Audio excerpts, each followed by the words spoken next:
Hello traders, Cousin Benny coming to you from theclosingprint.com on January 31st, last day of January 2016.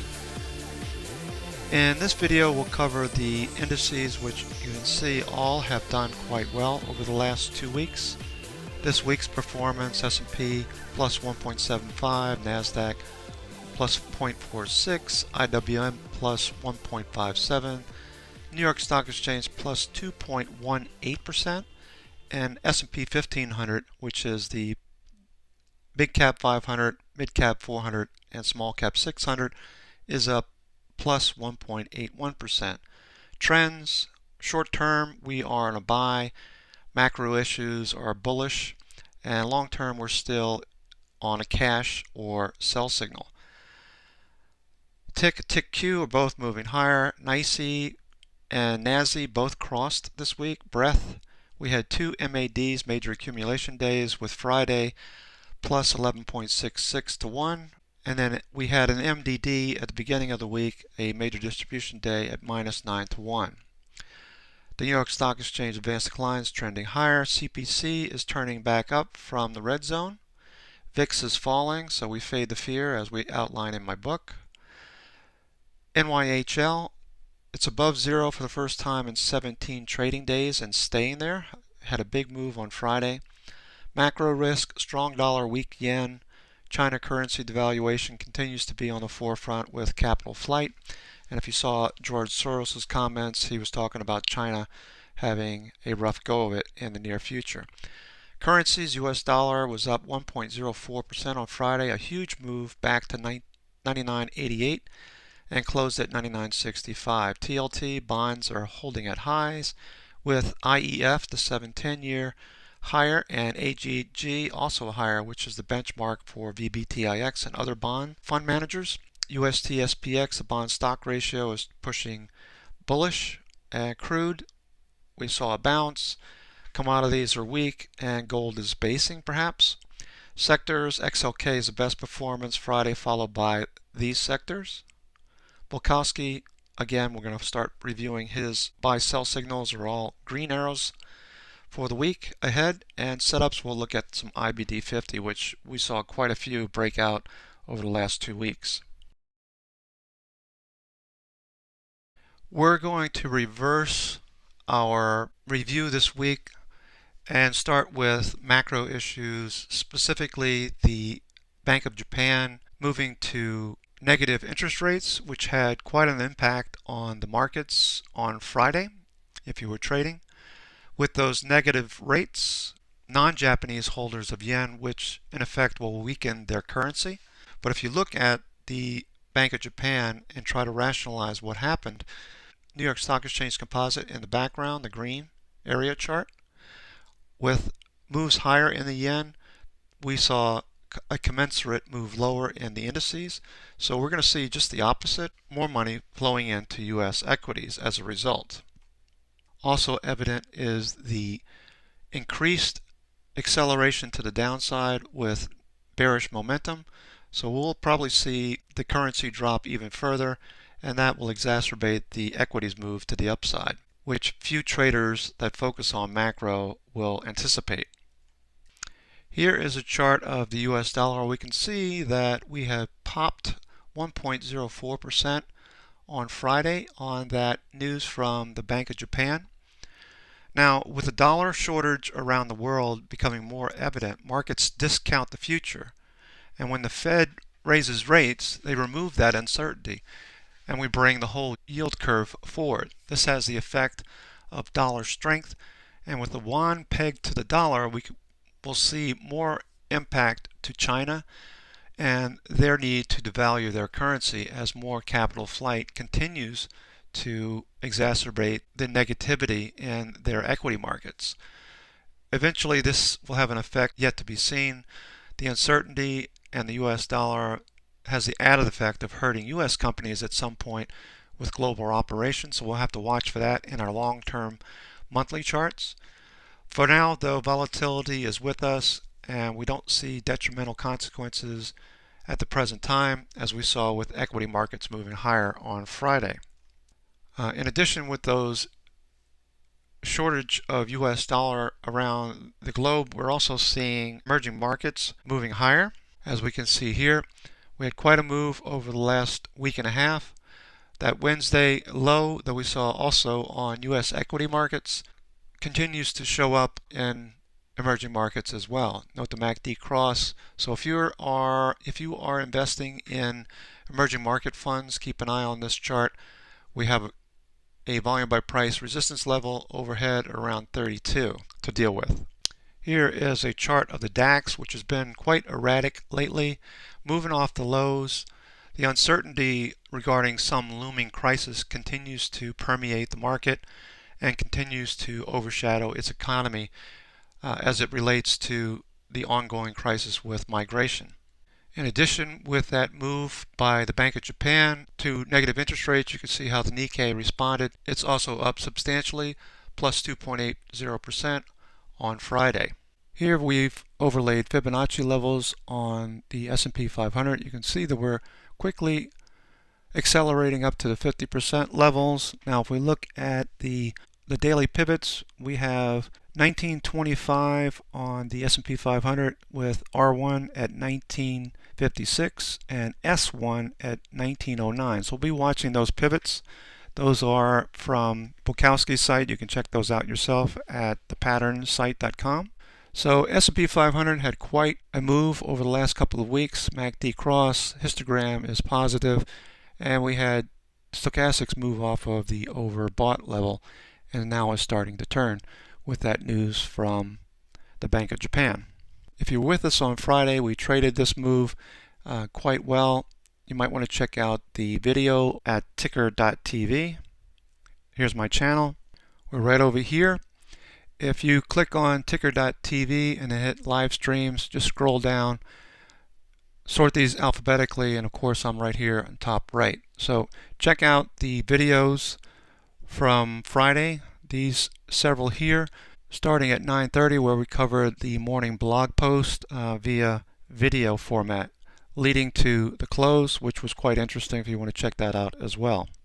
Here's the NASDAQ 100, which also had a great week.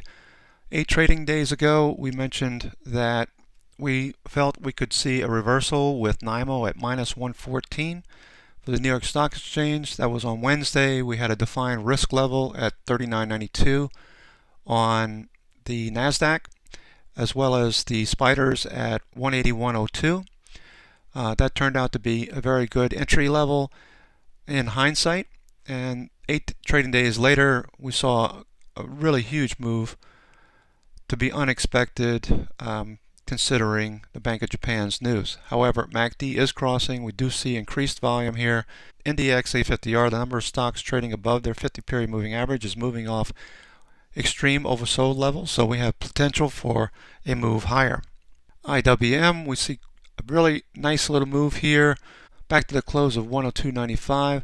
There was a lot of buyers that stepped in here last week. Let's take a look at the daily, where the IWM daily has a nice curvy pocket here. Keep an eye on these levels overhead at 107 and change, up to these levels back at 112, 113.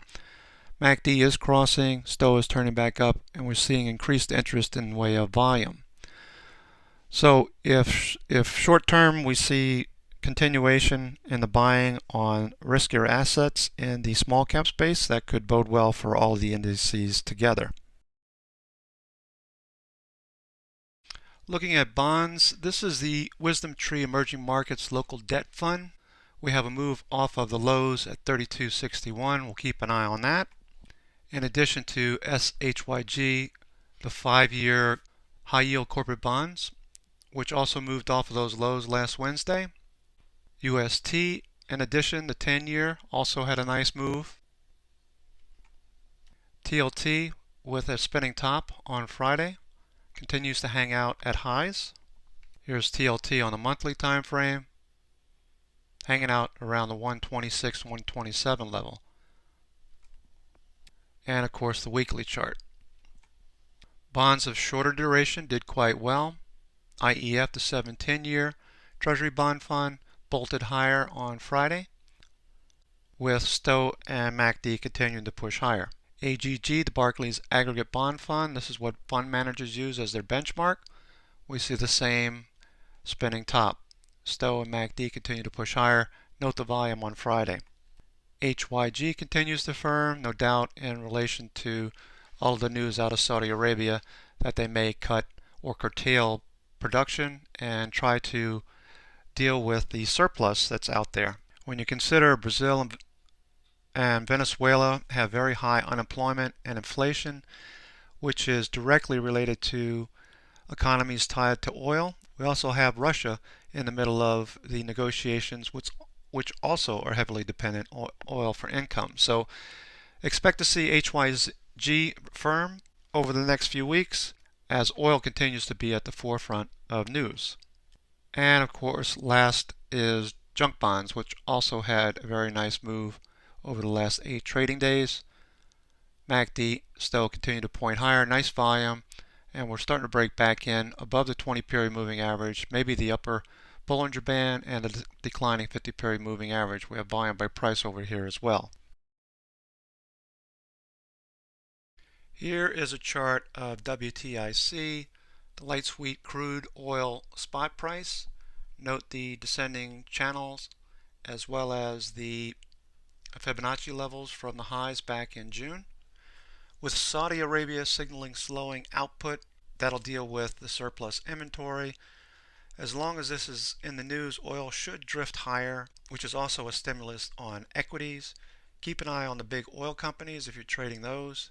The caveat, of course, is always Iran flooding the market with oil. That's always possible.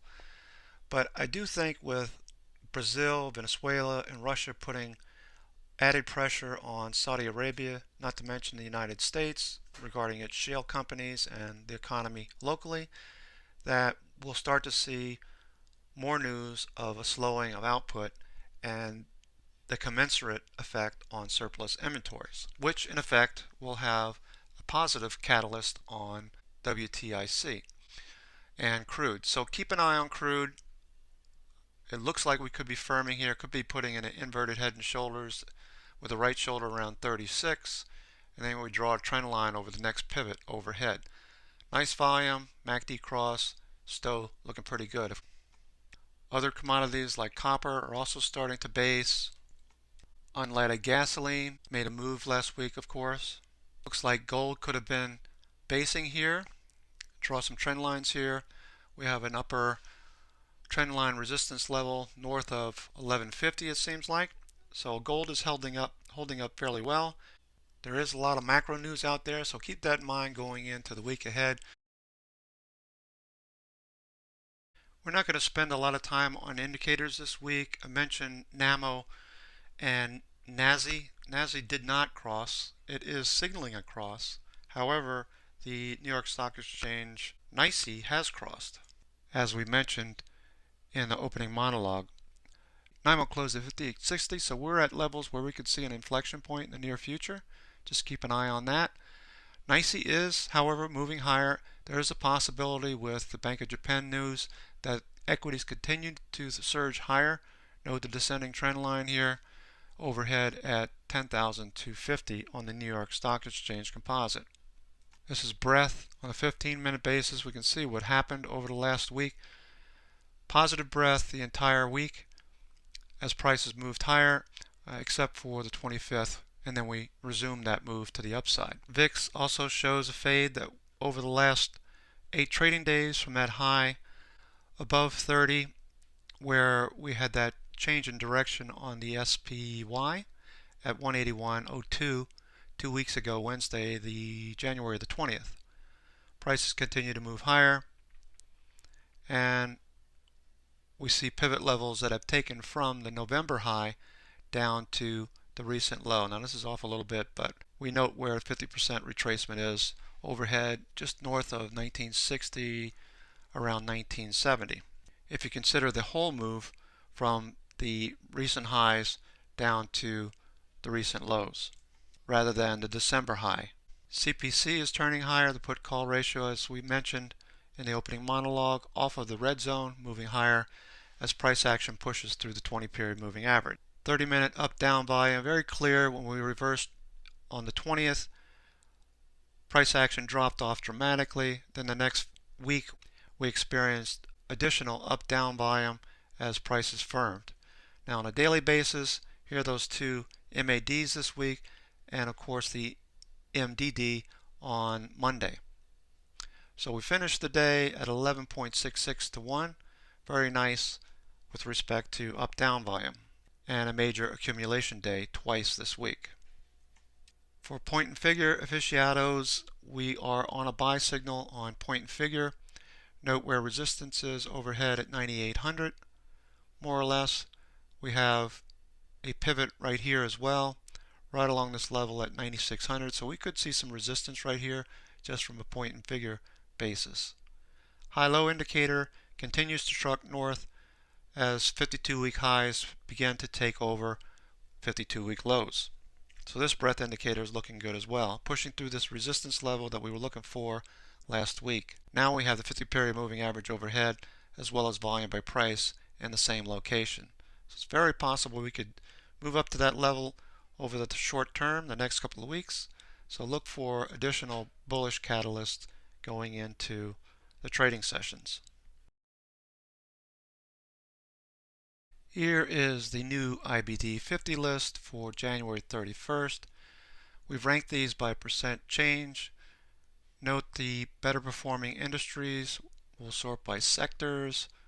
Note cyclicals did quite well, financials did well, industrials, as we pointed out in the opening monologue, and technology led the whole week.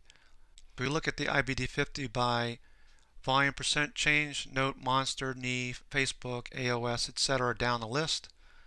So you want to watch for volume percent change as well as earnings percent change quarter to quarter. Note which names show up when you sort both ways. Also note the stocks that funds are buying. Same names in this list.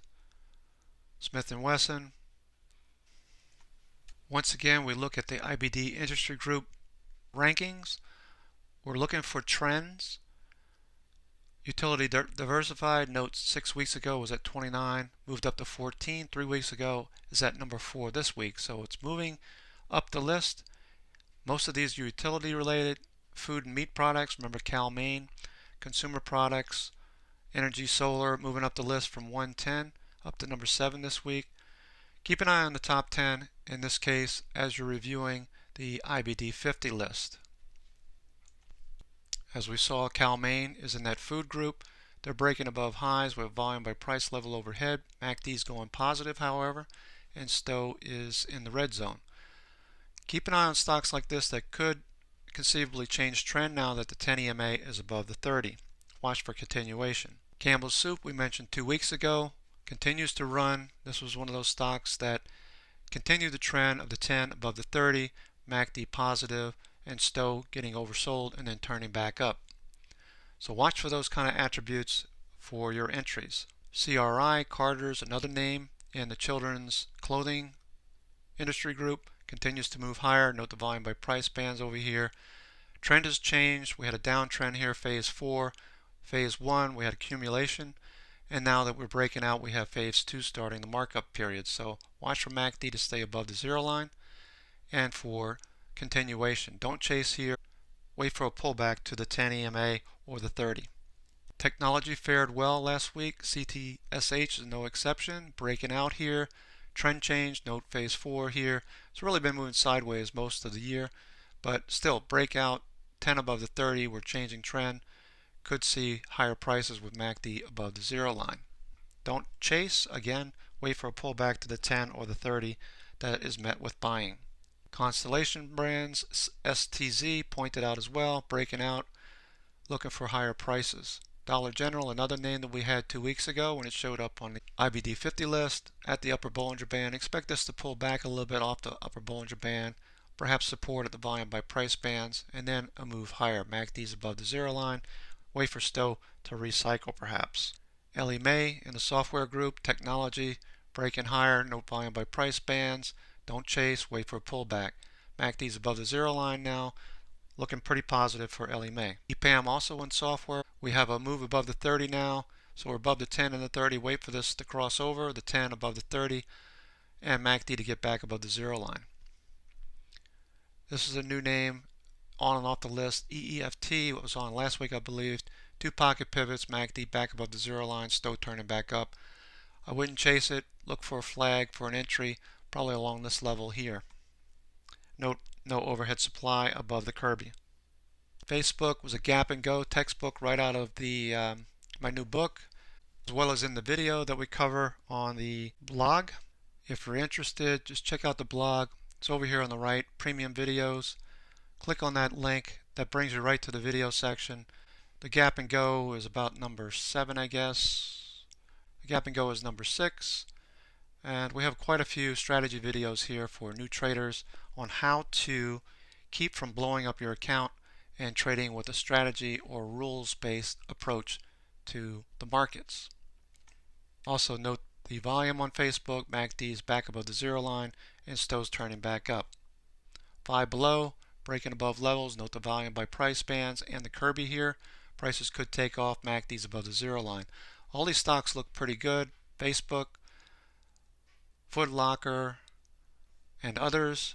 Just look for the 10E Stowe MACD setup before you take an entry. New bank, HDB. Banks did quite well last week. Huntington Ingalls breaking a descending channel pattern here to the upside above the 10 and the 30. Note MACD needs to get back above the zero line to keep us interested. ITC holdings, remember ITC and utilities in general are doing well, as we pointed out when we started the IBD50 list synopsis. Nextra Energy moving higher. Conventional electricity, another name in that industry group that continues to move up the list of industry groups. Note MACD above the zero line. Bollinger Bands expanding, no overhead supply here to speak of, and Stowe is in the red zone. Nike trying to break above, closing above the 30 and the 10. Got volume by price resistance overhead around 65. O'Reilly Automotive, ORLY, I've been watching this one with amazement as it broke above the 10 and the 30 last week, continues to push higher. MACD is now about to cross the zero line. Note the volume. Pool Corp is back. Nice breakout. MACD is about to move above the zero line. Note the volume. And Stowe in the red zone. Public Storage, Novinky's in this one. Pushing higher. Wants to break out. If it gets above this level, there's no overhead supply. MACD's positive. Just don't chase it. Wait for a pullback. Maybe it holds here and then pops on Monday, Tuesday. Ross Stores, another name that broke out last week. Draw a trend line across here. MACD's positive and Stowe's turning back up. Note the volume. Signature Bank, SBNY, good fundamentals. Note day 4 on the move higher, right at the 20-period moving average. Sinclair Broadcast Group, SBGI, this is new on the list. Descending pattern here, broke out on nice volume. MACD's about to move above the zero line. Starbucks, nice descending channel pattern. Didn't pull back that much. Breaking out here. Note the volume. MACD cross, trying to get back above zero. Make sure you check earnings on all these names before you take any entries. Sterling Bancorp, day 4, moving higher. MACD cross, moving higher. TAL, Education, XRS is the symbol. Signaling it might break out here. MACD's back above the zero line. Note the volume. And Stowe is in the red zone. Don't chase here. Wait for a pullback or a flag. Toro Company, TTC, huge move last week off of those lows. Up to the high, 65 up to 74, looking really good. Note MACD still climbing, could get back above zero very quickly. Alta Salons is on the move, ULTA. MACD is trying to get back above the zero line. Note the volume. Under Armour is back. We mentioned this one last week as well on earnings. Pushed 20% overnight and gapped up. Gap and go on this one as well. Continues to move higher. MACD is below the zero line, could get back above zero very quickly at this rate. Universal Display Corp, OLED, was the highest performer last week on the IBD50. Note the cup and handle pattern. A pretty elongated handle here. Typically, I don't think you want to go past 382 on the pullback, so just keep that in mind. if you're following William O'Neill's strategies with trading cup and handle patterns. MACD is crossing, trying to get back above zero. We'll watch OLED over the next week or so. WebMD continues to grind higher, 10 above the 30. MACD is positive, and STO is turning again. Okay, so this is Cousin Vinny coming to you from theclosingprint.com, where we try to help you learn as a new trader to learn how to trade as a professional would trade. That's why we put together the blog and the website in order to help you in that endeavor. Make sure you check out my new book and the premium video section to streamline your trading and the learning process. We're going to get outside with the kids and enjoy our day. Take care, and we'll talk to you the stream on Monday.